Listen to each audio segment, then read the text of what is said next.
Hi there, it's Graham again, and today I'm doing a video with my husband Duncan. Hello.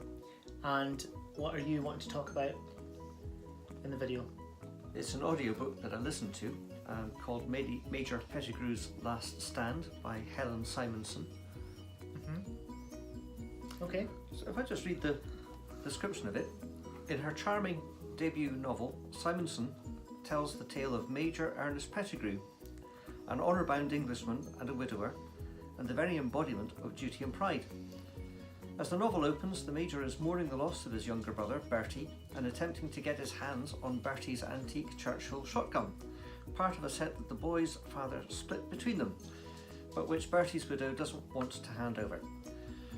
While the Major is eager to reunite the pair for tradition's sake, his son Roger has plans to sell the heirloom set to a collector for a tidy sum.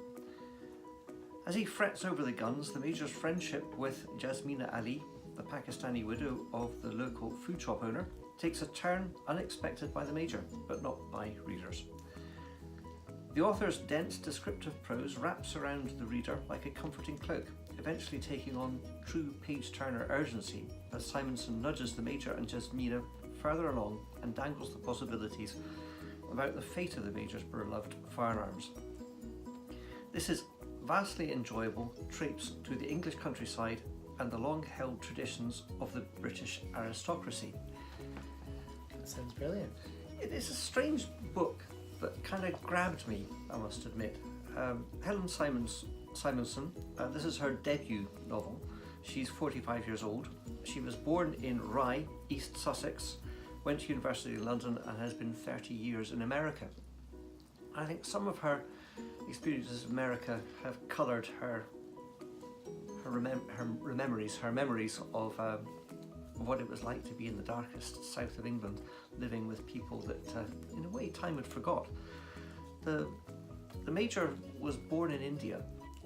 His father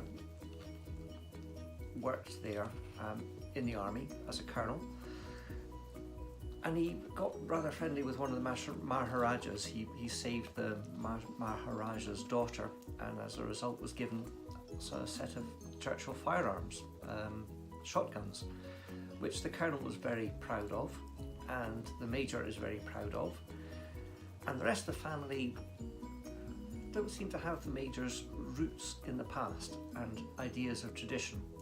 They're perhaps a more modern society which the Major doesn't always approve of. And as time goes by and the Major stays where he's comfortable, in this little English country in the middle of nowhere, fate has a way of nudging him, and he meets the Pakistani widow of the corner shop and has great affection for her. And the Major is not really your typical Englishman because he was brought up in India. The village that they live in has the same characteristics as Miss Marple in many ways. It's a microcosm of Britain. And so we have religious extremism, we have Pakistani culture, we have how they are integrated into British society, how British society tolerates but not necessarily accepts them. All these things are challenged in a delightful setting of the south of England. And the story does get a little bit more exciting at the end when there's races to save people and firearms, and it gets all a little bit racy. And the Major is part of society. He's the embodiment of it. People look to him for where they need to be. Even the Lord looks to him as kind of a moral compass in some ways. Not necessarily to follow, but just wonder which way it points. And the vicar, there's the ladies. There's the ladies of the golf club who strike fear into any red-blooded man. They seem to have an undeterrable direction in which they go. So all in all, this is a story of Britain's values, and really where they can sit in a modern society, which I found fun, together with the way that she tells the story, which is really quite lovely. So it's a love story. It's a wee summary of where Britain is. It's a reminder of where standards can be useful. The Major is rooted in standards. His don't change. The Pakistani lady that he falls in love with, again, you can imagine the reaction of their society to marrying this old stick, and how these things change and how they work. So it was a fun story that I enjoyed. Sounds really good. Should I read it? Yes. Yeah. It's about people. It's about fun things. So yes. Another book to be bought. Yep.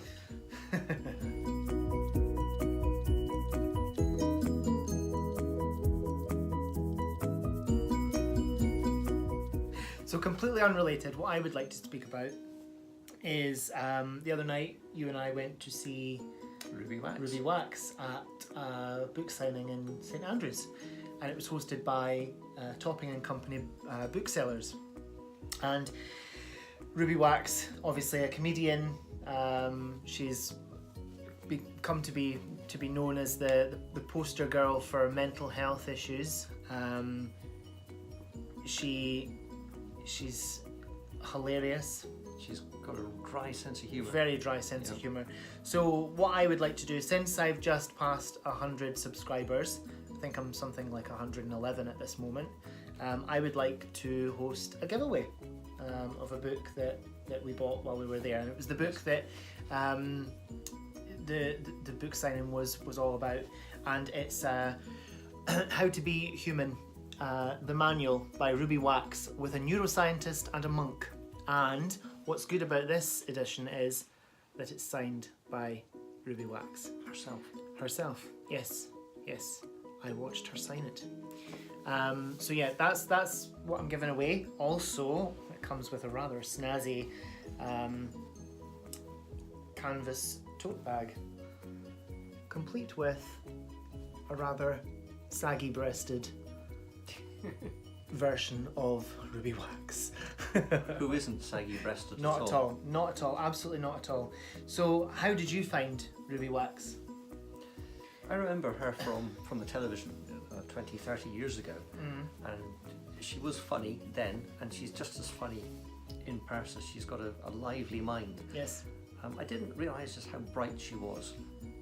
She did mention anger, and she mentioned a story when she was at one of her counsellors and asked how things were working in the brain, and he said, oh, you have to be a neuro whatever to understand that. So she got pissed off, went off to university, 5 years later finished her master's degree, and went back to the guy who she described as surprised.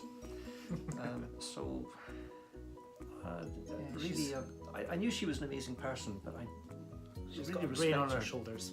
I respect her for the challenges that she's had, and now she's sharing the benefits of her journey with us. Absolutely. And what I found was that she was really warm. She was genuine. Yes. She was very, I don't know. She did like your little joke, didn't Yes. So yeah, many years ago, she did a TV interview with Donald Trump on his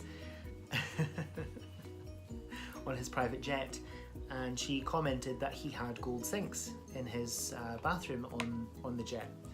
And I asked her whether she ever regretted not taking a dump. That was before he threw her off.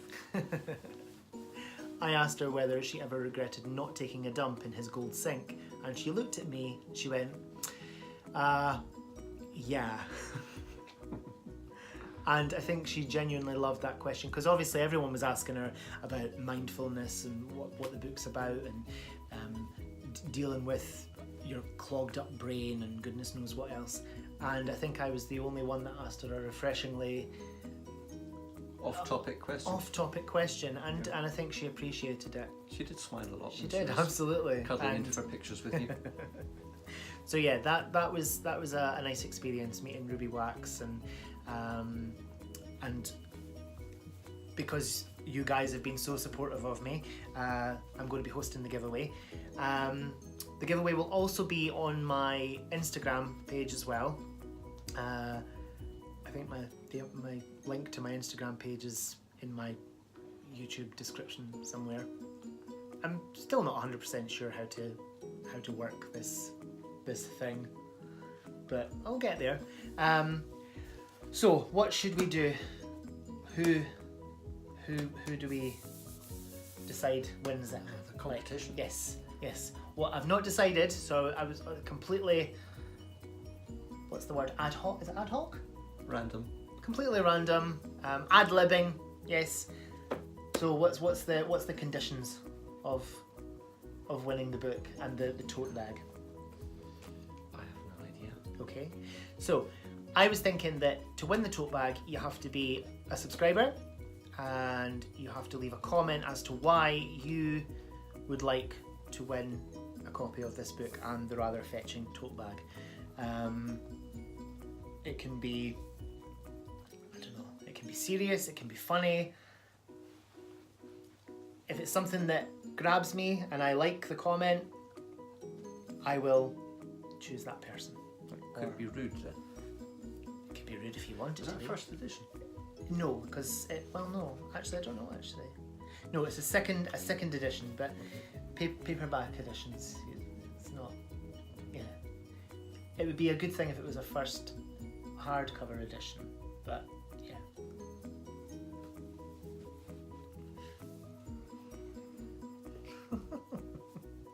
So yeah, to win a copy of How to Be Human, the manual, by Ruby Wax, be subscribed, and don't just subscribe and then unsubscribe afterwards, because that's not fair. That's not nice, is it? You want the book back? Oh, I will want the book back. I will hunt you down. So yeah, be subscribed, leave a comment. It can be silly, it can be serious, it can be funny, it can be filthy if you want it to be. I don't know why you'd want it to be, but yeah, you can. So yes, thank you so much for your support and for watching us drone on.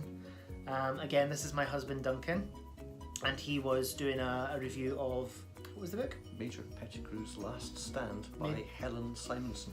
Sounds really good. I think I'm going to order a copy. It's fun. Yes. Yeah, absolutely. So thank you very much for watching, and we'll be back soon, or I'll be back soon with another video. Thanks. Bye bye.